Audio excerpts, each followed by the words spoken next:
bude môcť ísť so všetkými svätými v ústrety Pánovi, keď príde v nebeskej sláve. Vy, čo ste boli pokrstení v Kristovi, Krista ste sa obliekli. Milí rodičia, krstní rodičia, bratia a sestry, toto dieťa sa teraz krstom znovu zrodilo, stalo sa Božím dieťaťom. Keď neskôr príjme sviatosť birmovania, dostane plnosť darov Ducha Svätého a bude svedčiť o Kristovi. A keď príjme sviatosť oltárnu, bude mať účasť na oltárnej obete a v cirkvi bude volať Pána Boha svojim Otcom.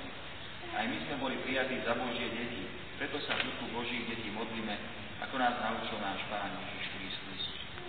Otče náš, ktorý si na nebesiach, posväť sa meno Tvoje, príď kráľovstvo Tvoje, buď vôľa Tvoja, ako v nebi, tak i na zemi. Chlieb náš každodenný daj nám dnes a odpusť nám naše viny, ako i my odpúšťame svojim viníkom. A neuved nás do pokušenia, ale zbav nás zlého.